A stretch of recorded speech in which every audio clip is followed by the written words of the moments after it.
Hello and welcome back. This is video number 3, and we're going to talk about the general settings of WooCommerce. Now, before we talk about that, I want to show you the basics of installing WooCommerce and, of course, getting your WooCommerce theme. We talked about WooCommerce themes in the previous video, but I assume that at this point you have it on hand. Okay, so first things first, you want to log into your WordPress administrator dashboard, as you can see here. So next up, you want to go to Plugins, Add New, click Upload Plugin, and of course you're going to see this box here. So what you're going to do is down here, you're going to type in the keyword WooCommerce. Now, if you've already downloaded WooCommerce, the plugin, you can also choose File, Install Now, and go through this route here. But the simplest route is simply to type in the keyword, as you can see here, what I've done here, WooCommerce, and of course you'll see this here. Next up, click Install Now. Once that's uploaded, all you need to do next is simply click on Activate. So we'll wait just a second here. And once it's activated, it is good to go. Now, before we can complete it, as you can see here, it's activated. We need to go through the WooCommerce setup process, which basically just entails the basics of your site. So it says the following wizard will help you configure your store that you can get quickly up and running. So, you fill in your location, your country, your address, your city, your state, your zip code, what currency do you want the payments to be in, what types of products do you plan to sell, and more. So I'm just going to go ahead and fill this out. And next is the payment processors. So basically, how are you going to take payments? By default, we have Stripe and we have PayPal. Stripe is free, and it's a way that you can take credit card payments. So as you can see, accept debit, credit cards, and so forth. Now, Stripe, I definitely would recommend, because if you don't have this, you would have to have PayPal. And if you have PayPal, you automatically assume that people have a PayPal account. Now, that is not always the case. That might be the case in Tier 1 countries, but beyond that, some countries are not allowed to have PayPal. So with that in mind, what you want to do next is simply to check this box here and then type in an email address. So if you haven't had a Stripe account created before, all you have to do is go ahead and enter that email address here, and the system will actually go and create an account for you via Stripe. But of course, if you don't necessarily know now, you can simply uncheck this box, click on continue, and of course you can go back later down the road. So click on continue. Next, we have shipping.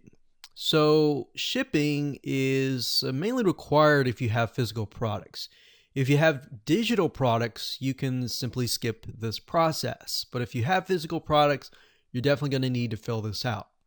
So as you can see here, it says we've created 2 shipping zones for the United States and the rest of the world.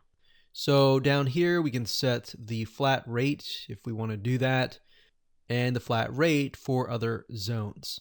So you can do that. You can click continue. And of course, if you're not sure right now, you can simply enter 0 and do it later down the road.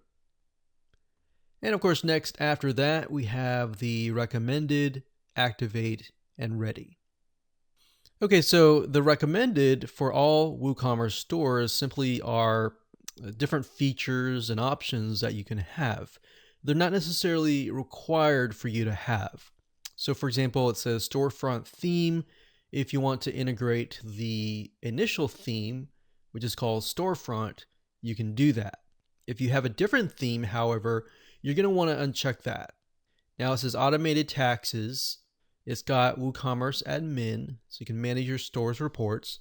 MailChimp. Now you're not going to want to have this if you have your own email autoresponder service. So for example, if you use ActiveCampaign or GetResponse or Aweber, you're going to want to uncheck that.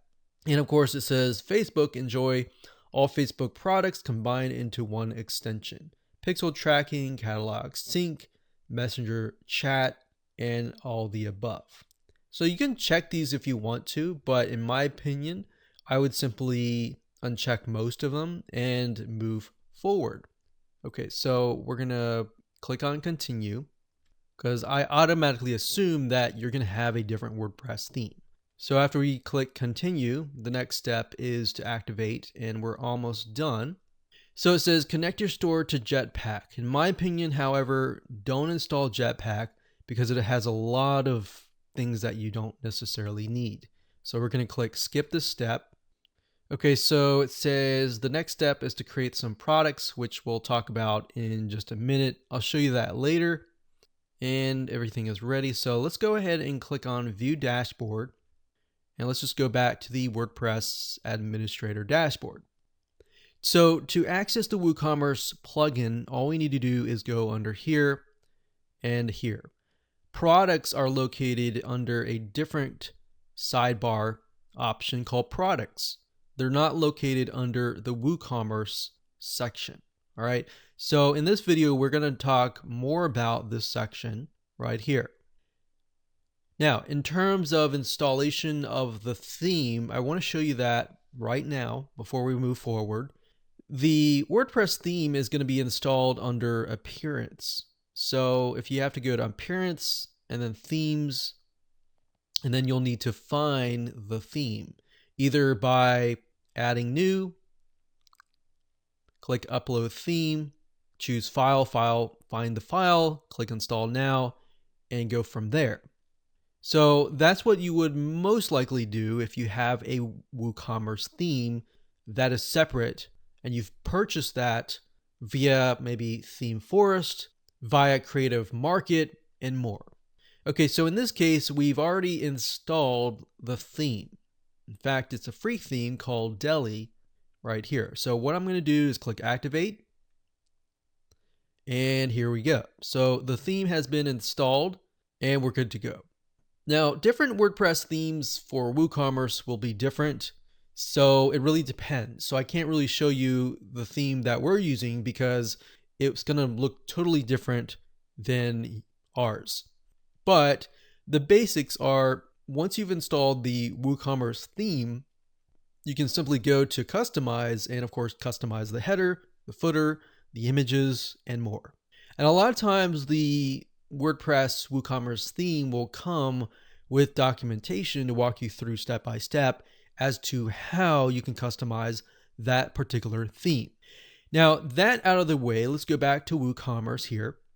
So we'll go over here. And here we go. So if you look at WooCommerce initially, you're going to see the performance reports, the charts, and more. So we can see the date range. So as you begin to make more sales, you'll begin to see more data right here. So that's why it's empty right now, because we haven't actually launched an actual shop. But this gives us a good idea of what is selling, what is not selling, and what our customers really want, so that you can focus on that.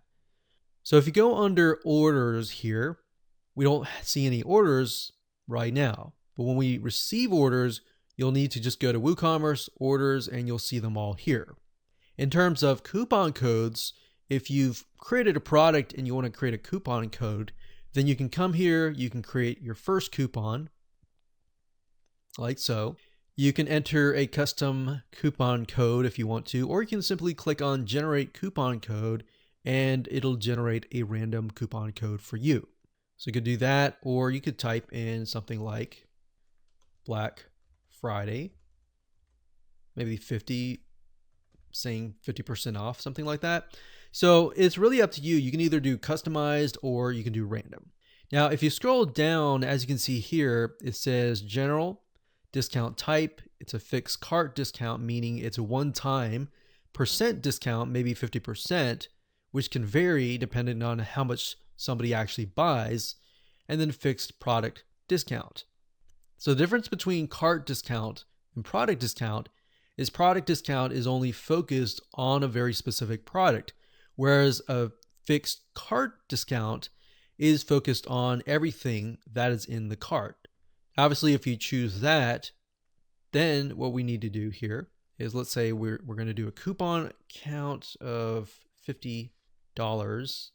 And you can either specify that you want the coupon to expire, or you can leave it blank if you don't want it to expire. So usage restriction basically restricts how many times the coupon can be used. Now, because it's a product-based coupon code, we want to make sure that we select the products. But obviously in this case, we don't have any products created, but you're simply going to select the product. So once you add the products, you'll be able to see the products that are located here. You can also exclude products that you don't want to be included within the coupon. You can enter maybe a whole category has a coupon code, and you exclude categories if you want to. So that's basically all that is. As you can see, fairly simple to use. And usage limits, how many times the coupon can be used. Can it be used unlimited times, or can it only be used maybe 100 times until it expires? So that's how to utilize coupons. Next up, we have reports. So we're going to go ahead and click on leave. So this is very similar to the orders, or even this here is going to show you the orders, the customers, and the stock. Sales by date, sales by product, sales by category, coupons by date, and customer downloads. So this gives you a better breakdown of what is actually happening within your store. Next up, we have settings. So within settings, this is basically what we dealt with initially. So remember, we got general, we have shipping, we have payments, we have accounts, we have more. So the main differences with the wizard and what we see here are the products. And this is the actual shop page. So it's shop. And then of course we have emails. And what this means are, these are emails that are sent to the customer, such as reset password, new account, order on hold, processing order. So you can change these if you want to, but you don't have to. But it's nice to have to just start off right off the bat. And that's it. Now let's move on to the next video and talk about how to go about creating brand new products or adding products to the system.